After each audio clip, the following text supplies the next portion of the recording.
This week on Jerusalem Dateline, some are calling it the worst humanitarian crisis in the world today. Nearly 1 million refugees are fleeing the fighting in northeast Syria. Plus, a ministry and a family who run to the battle and share the love of Jesus.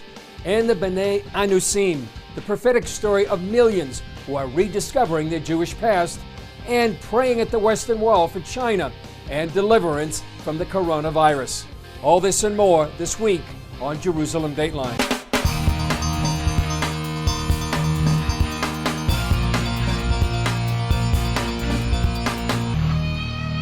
Hello and welcome to this edition of Jerusalem Dateline. I'm Chris Mitchell. Some are calling it the worst humanitarian crisis in the world today. Nearly 1 million civilians are fleeing the fighting between Syrian forces of Bashar Assad, backed by Russia, and rebel Islamist groups backed by the Turkish President Erdogan. All this in the northeastern Syrian province of Idlib. The UN is sounding the alarm. We remain very alarmed about the safety and protection of over 3 million civilians in Idlib and its surrounding areas in the northwestern part of Syria, as reports of airstrikes and shelling continue to take a heavy toll on the civilian population. Millions of Syrians are caught in the crossfire. We stay here from the morning till the evening. We sit here and eat and drink. We are living. What can we do? This is our life. When it rains, we go to the car and stay there till the evening, and then we return to the mosque to sleep. This is what we do. What are we supposed to do? Various sources report Turkey has supplied some of these al-Qaeda-like groups with U.S.-supplied weapons. Turkey has also asked the U.S. to supply Patriot missile batteries to protect these retreating forces. Some argue that would put the U.S. in the role of covering an operation that supports al-Qaeda. One Middle East analyst, Walid Faris, suggests that Idlib and neighboring Afrin province go under UN control instead of al-Qaeda in Turkey, and therefore provide a better solution for the people in Idlib. Well, for years, Syria and northern Iraq have been the epicenters for some of the worst fighting and humanitarian disasters in recent history. Here's the story of one family and ministry that has gone into some of the most desperate situations and brought the love of Jesus. Gary Lane has that story. Our next guest runs directly into the center of danger. He's a missionary, former U.S. Army Ranger David Eubank. 20 years ago, he founded a mission organization called the Free Burma Rangers. The group has helped ethnic people under siege by the Burmese military, providing relief and medical treatment, all in the name of Christ. More recently, FBR worked in Iraq during the battle to liberate Mosul from ISIS jihadists. You may remember CBN News showing you Eubank dodging gunfire, carrying a little Iraqi girl to safety. Well, now FBR is working in Syria, helping people under siege there. A new documentary film about the Free Burma Rangers is out any day now. And here to tell us more from Syria is David Eubank. Dave, good to see you. For those who aren't familiar with the Free Burma Rangers, how did you get started 20 years ago and why? I was in the military and I got out and had just started Fuller Seminary, had just met my wife-to-be who refused to date me. And in the middle of all that, a tribe from Burma called the Wa tribe contacted my parents, who were missionaries in Thailand next door, and said, please send someone to help us. And when they came to my parents' house from Burma, which is, Burma's 70 years of civil war right now, and came and said, they saw a picture of me with a green beret because after I was in Rangers, I was in Special Forces. And they said, that man's a warrior. We need Jesus, and we are a warrior people. Send him. So we started the Free Burma Rangers by name in 1997, about 22 years ago, but it's actually been going since about 26 years, since 1993. And then the last 5 years, we've been involved also in Iraq, Kurdistan, and Syria. And David, it's not just providing medical treatment to the wounded and injured and material relief. Tell us about the importance of sharing your faith with those you help. Well, the most important thing I want to be and do is an ambassador for Jesus. And I share with everyone I can meet, like just today, with people who fled Idlib in Syria. Ask Jesus to help you. He's real. He's supernaturally real. He'll help you. Call on his name. And we gave them Arabic Bibles, and I prayed with them. I think my faith is weak, so I don't want to share faith because it is weak. But I can share my conviction and my encouragement to say, ask Jesus to help you. He's going to do it. And he's made the possible impossible. In my own life, I'm not a very creative person. But following him, he's helped me do new things. David, the movie is out in select theaters as a Fathom event February 24th and 25th. Tell us about the film. Why was it done? What will people see? Well, at about our 20-year point of the Free Burma Rangers, and by then we had teams in Burma, and we hadn't gone to Sudan yet or Iraq yet. We've been in Burma. I just had this growing feeling. I wanted to thank God. I wanted to thank people who helped us and show them what would have been happening. It just welled up inside me. It reminded me of the 10 blind people that were healed by Jesus, and one came back and said, thank you. It just came up. I thought, this is the time to share the story. And I remembered I was talking to a filmmaker friend of mine, Chris St. Clair, in Burma, in the jungle. He was there doing another project with us. And I said, I'm going to make a film. It'll be horrible if I make it, but I will have done my part. And Chris St. Clair, who made this current movie, said, I'll do it. Pro bono. Free. Okay. And we prayed. And we wanted to tell the story, what has God done through us and in spite of us? Who are the beautiful people all over the world, from every culture and tribe and race and religion that God made? They're awesome. Get to know them. We want to show the miracles God has done, again, through weak, imperfect, simple people like us and our friends. And there's no other kind that I know of. There's a lot better people than us, but even the best people are not perfect. But God uses us anyway. You don't have to give up. And I want people to see the Karen people of Burma, the other people of Burma, as we see them. It's lovely, wonderful people deserving to be free. We should stand with them. I want them to see Iraqis, as I learned, are wonderful people. They're not our enemies. And to see how God brings us together. My mom says, and she's been a missionary most of her life. She's 87, been in the field 60 years. My dad's 90. He's still in the field. I think you know them, Alan and Joan Eubank. My mom said, Dave, God has friends all over the world, and he likes them to meet each other. So I hope this movie does that as well.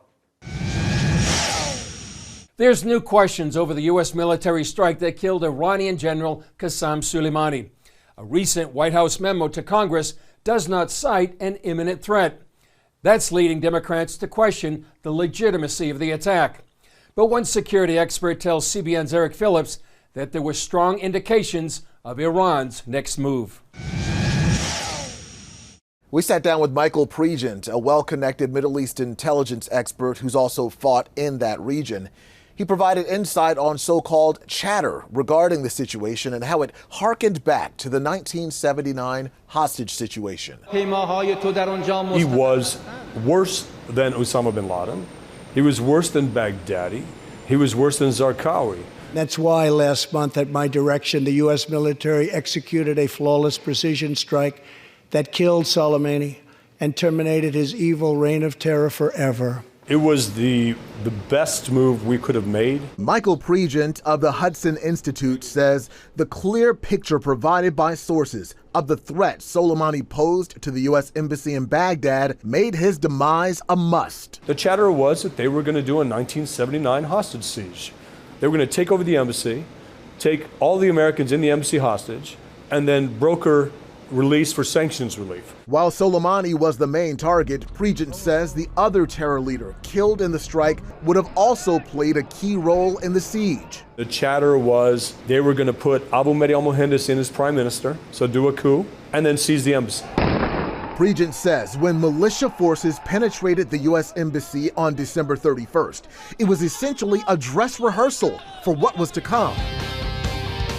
Up next, the story of millions who are discovering their past that could foretell an ancient prophecy come to life.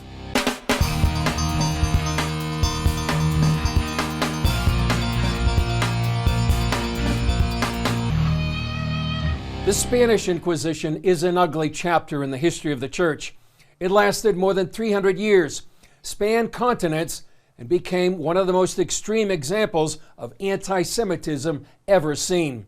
But why is the Spanish Inquisition still important today?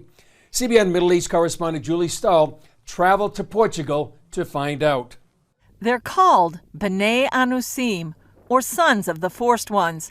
That's because they face the choice of converting to Catholicism or death. It's something in the Jewish world that I don't think, apart from what is happening here, I've ever heard about it, or not 10 years ago, about the plight of the Jewish people from the time of the Inquisition. And it's easy to understand that because it was, of course, 500 years ago. Jimmy McClintock joined Christians and Jews in Portugal to pray for the B'nai Anusim.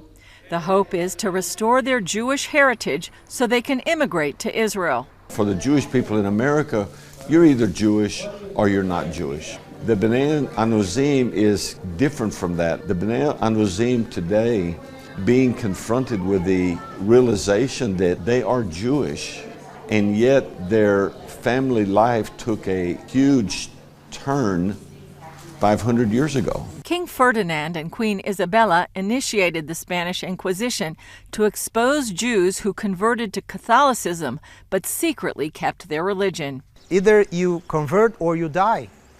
So they never gave, Jewish people, these descendants, the option.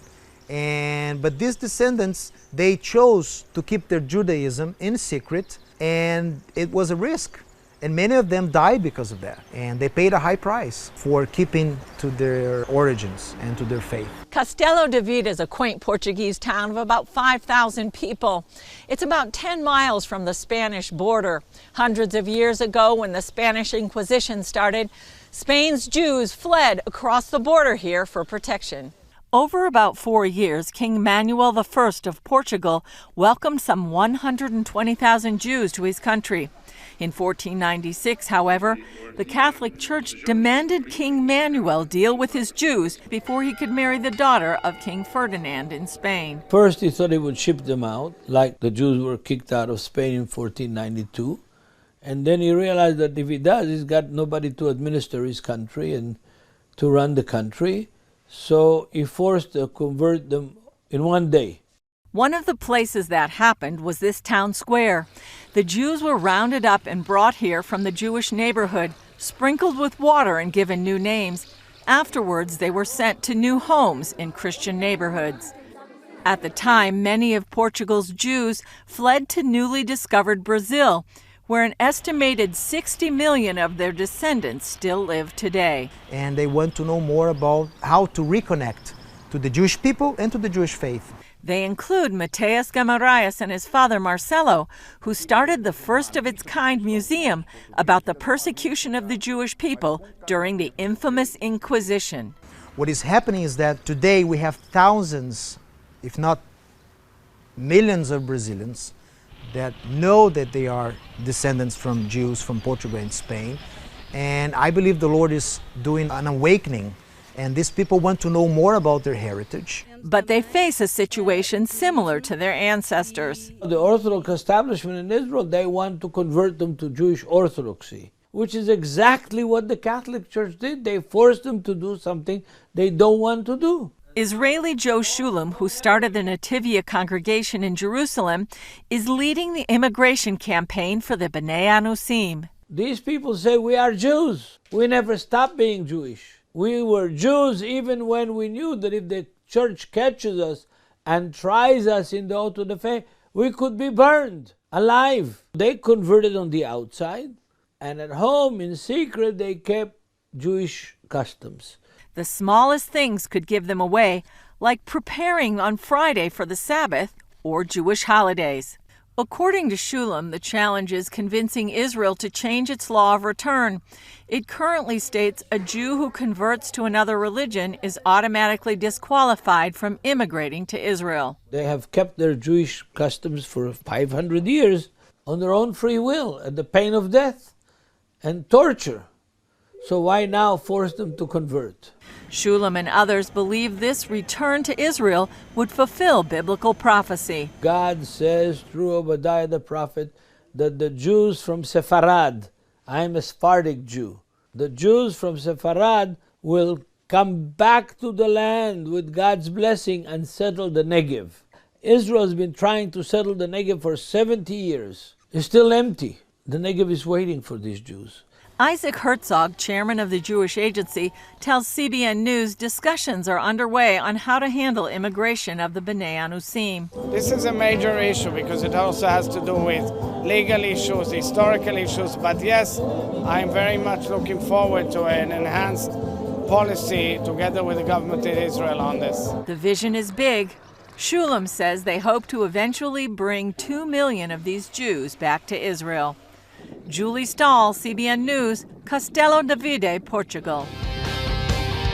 Up next, they're called one of the lost tribes of Israel, and now they're finding their way in modern Israel, including higher education.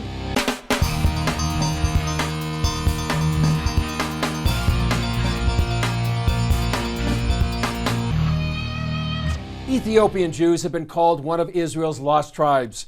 Thousands are returning to their ancestral home, and unfortunately, they face daunting challenges in building new lives in the Promised Land. The Netflix movie Red Sea Diving Resort tells the real-life story of how Mossad, Israel's secret service, started smuggling thousands of Ethiopian Jews safely into Israel 40 years ago. Now, 2 generations later, more than 90,000 Ethiopian Jews live here. Many see themselves as descendants of the ancient Hebrew tribe of Dan.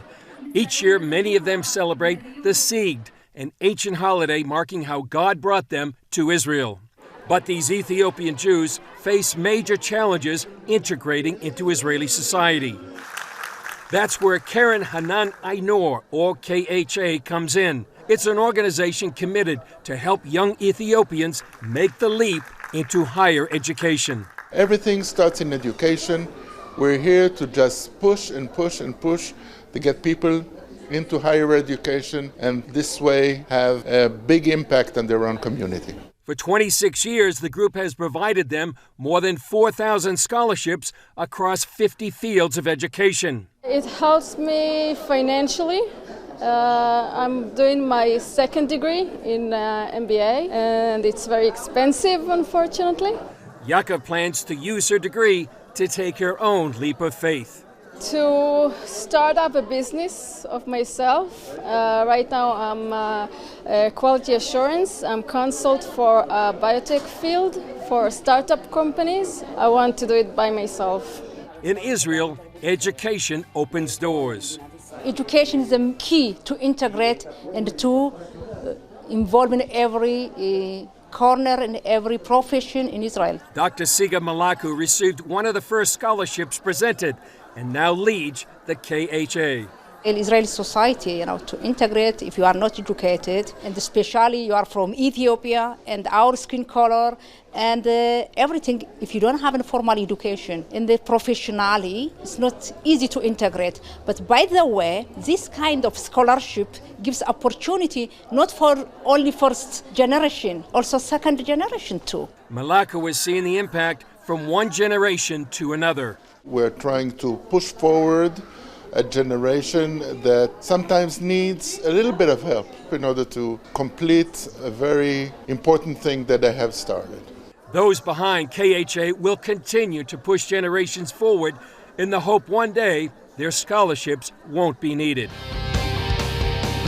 Up next, a gathering at the Western Wall comes to pray for the people of China and deliverance from the scourge of the coronavirus.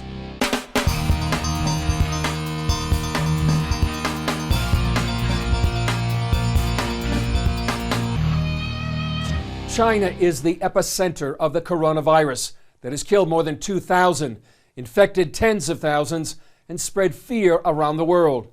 While scientists internationally are working to combat the disease, others here in Jerusalem are appealing to the God of Israel for mercy and help in time of trouble. Here's Emily Jones. It's a cry for mercy from the heart of Jerusalem. Standing under the shadow of the Western Wall, Israelis ask God to eradicate the coronavirus from the earth. We can't develop medicines because we're not doctors and we're not medics and we just don't know what to do. But what we do know how to do well is pray. The prayer meeting comes as some fear the world is on the verge of a global pandemic. So far, more than 71,000 people have been infected worldwide. China, where the disease began, is hit the hardest with more than 2,000 people dead and the death toll climbing every day. We're praying for the people in China. We're praying for all people around the world in order to keep them safe, in order to keep them secure, in order to enable the doctors to find a cure very fast for this terrible coronavirus. The faithful uttered prayers in Hebrew and Mandarin asking God to intervene. Several Chinese tourists joined them. I really appreciate that a lot of Jewish people can come here for the purpose of to pray for China and pray that the difficult time will pass very soon. Israel hopes these prayers from Jerusalem will be felt around the world. It's pouring, it's raining, and we're standing here all united together, and the Jewish people are just standing here heart in heart with the Chinese people. Emily Jones, CBN News. Please join those here in Jerusalem and around the world that are praying for this dreaded virus to be stopped. Well, that's all for this edition of Jerusalem Dateline. Thanks for joining us. Remember, you can follow us on Facebook, Twitter, Instagram, and YouTube. I'm Chris Mitchell. We'll see you next time on Jerusalem Dateline.